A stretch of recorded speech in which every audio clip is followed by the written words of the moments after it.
한국은 이번 춘절 기간 중 약 19만 명의 중국 관광객을 맞이할 것으로 예상하고 있습니다. 그 많은 중국 관광객이 일본이 아니라 어디로 갔을까요? 바로 한국입니다. 일본 대신 중국인들이 선택한 1위 여행지는 바로 대한민국 서울입니다. 세계 뉴스 속 감동을 전하는 감동 특파원입니다. 지난 14일부터 우리나라도 설 연휴가 시작됐습니다. 가족들과 명절을 보내시는 분들, 또 연휴를 맞아 여행을 계획하신 분들, 다들 설레는 마음으로 어딘가로 향하실 텐데요. 그런데 우리만 이동하는 게 아닙니다. 바로 같은 날, 중국 14억 인구도 세계 최대 규모의 인구 이동인 춘절 대이동을 시작했습니다. 그런데 올해 춘절, 심상치 않은 변화가 생겼습니다. 아시다시피 최근 중일 갈등으로 중국 정부가 사실상 일본 여행 자제령, 이른바 한일령을 내렸는데요. 그 영향이 숫자로 바로 나타났습니다. 중국 최대 여행 플랫폼 동청여행 데이터를 보면 작년 춘절 인기 해외여행지 3위였던 일본이 올해는 10위권 밖으로 완전히 밀려났고 그 자리에 대한민국 서울이 1위로 급부상했습니다. 이에 해외 주요 외신들도 이 사실을 일제히 보도했는데요. 那南韩这边则是预估春节会迎来19万的陆客。那韩亚航3月底就要增开20%到中国大陆的航班。那可见中国大陆跟南韩现在这个春暖花开的氛围越来越重了哈。那中国春运第一周中日航班则是减少了1292个航班，所以日韩比一比跟中国大陆的关系就是蛮明显的。 이처럼 한국행 항공편은 늘어나는 반면 일본행 항공편은 춘절 첫 주에만 무려 1292편이 감소했습니다. 그리고 대만 TVBS 방송은 여기서 한 발 더 나아가 이렇게 짚었습니다. 유커들의 일본 내 소비가 사실상 제로에 가까워진 상황에서 일본 국채 수익률마저 사상 최고치를 경신했다고요. 국채 수익률이 오른다는 건 쉽게 말해 일본 정부의 빚 부담이 커진다는 신호입니다. 관광 수입 감소에 재정 부담까지 겹치면서 일본 경제 전반에 빨간불이 켜지고 있다는 분석입니다. 看到中国的春运第一周58条中日航线全部取消，那么这些陆客去哪里了呢？去韩国了，访韩的陆客大增了啊。那么韩亚航呢，3月底还多加航班啊。那我们就可以看到了，陆客的消费为零，好，然后国债又创新高，这样的情况之下，日本要怎么样去发展军力跟中国对抗呢？ 이런 흐름 속에서 일본 언론도 가만히 있지 않았습니다. 일본의 한 방송사는 이 상황을 직접 이변이라고 표현하며 취재진을 중국 상하이 현장까지 보냈습니다. 今年の春節にはある異変が起きているのです。最近日本では反中感情が強いと聞いているので安全面を考えると政府の言うことを聞きます。国の方針に従います。実は近年春節期間の外国の旅行先として上位だった日本。日本でも爆買い、中国人観光客が殺到など春節のたびに報じてきました。しかし中国の旅行会社によると去年3位だった日本が今年はトップ10から圏外になったというのです。実は先月26日中国外務省がここ最近日本の社会治安は安定しておらず当分の間は日本への渡航を控えるように日本で犯罪が多発しているなどとし日本への渡航を控えるよう呼びかけを行いました。政府の発表を受けこちら中国の SNS にはこのように春節期間は日本に行くなという投稿が多く見られます。日本への渡航を控えるよう多くの書き込みが。政府の呼びかけに街の人はやはり彼らの考えに従います。関係が改善されてから行ってもいい。なぜわざわざ外国の経済を発展させるの？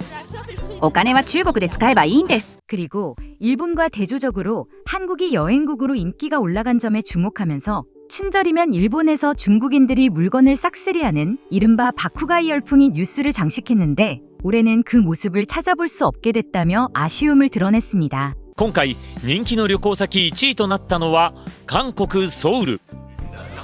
現地を取材すると韓国で人気の観光スポットキョンボックンですがこちらでも最近中国人観光客の姿が増えているんです。さらにこちらの飲食店の店主は中国の方はたくさん来ています。道路沿いに観光バスがずらっと並んでいるのですがその人たちは皆ツアーで来た中国人です。やはり日中関係の影響があるのか中国人観光客は当然会有啊。当然あると思う。私は気にしないけど、家族や年配の人は日本に行くなという。日本で遊びたいとも思ったけど、日本は今封鎖が厳しい。ツアーや航空券がないので、本当は日本も韓国も選びたかったけど、日本を諦めて韓国に来ました。すでに中国からの渡航自粛の影響が出ている日本。 지금 이 순간에도 중국 SNS 샤오흥시나 더우이네는 한국 여행 콘텐츠가 넘쳐나고 있습니다. 경복궁 한복 체험, 명동 뷰티 쇼핑, 부산 야경까지, 그리고 한국 여행 소개하며 추천하는 영상까지. 일본을 선택하려던 수요가 고스란히 우리나라로 옮겨오고 있는 겁니다. 특히 관광은 물론 K-뷰티와 K-푸드, K-컬처의 저력을 알 수 있었는데요. 欢迎收看25岁女生带妈变美，带妹追星，还顺便看了首尔塔的4幼小韩 vlog。 落地小韩就变得入乡随俗了。早上第一顿必须是一杯冰咖啡，小韩咖啡真的随便点，绝对不会踩雷。又想来韩国买追星逗脸体验韩式3件套的，那这条超全在首尔游玩主要分为这3个区域。如果你是第一次来首尔，想体验8+1文化，看韩国年轻人路演打卡 YG 的话，可以跟我们一样住在弘大附近。想去购物逛吃，看景福宫、韩屋村、广藏市场的，可以住在明洞附近。晚上主街这里也很热闹，想去逗脸逛潮牌的话，可以直接去江南或者深水洞都可以。虽然韩国的美食没有国内的丰富，但来都来了，该吃的还是得去试试。韩国的传统市场是必须要来一趟的，没带过1TB的胃，我都怕你走不出去。进来了什么都不用想，从头吃到尾，生牛肉、生章鱼、炸糖饼、年糕、米肠、鱼饼、肥肠、鸡爪、韩牛、土豆鸡骨汤、参鸡汤、酱蟹、韩式烤肉、BHC 炸鸡，每个都很好吃，到现在还忘不了那个味道。如果你不知道怎么找的话，直接下载个 Naver， 上面会有很多当地人去吃的店，评价都没有水分，很真实。我们也是这样跟着吃的一路，完全没踩到雷。 한편 최근 중국 여행객들에 대한 부정적 시선을 의식해서인지 여행 중 조심해야 할 팁을 공유하기도 합니다. 第一次去韩国一定不要做这几件事。第一，不要随便拍别人，韩国非常注重个人隐私，如果你拍了被别人追究，有可能会被强制出境。第二，地铁专座不能坐，黄色是给老人，红色是给孕妇的，空着也别碰，不然秒变全车焦点，直接社死。第三， 点了外带就不要堂食，会被罚款。在店里吃完也要自己收拾好餐盘哦。第四，不要在街上随地大小抽，室外有专门的抽烟区域，自己的酒店房间也不可以。触发烟雾报警器会被罚款。第五，在韩国乘坐出租车最贵的就是黑色，日常出行建议选择银色、白色、黄色。下车要带好随身物品，落在车上让司机送回来，是需要自己承担费用的。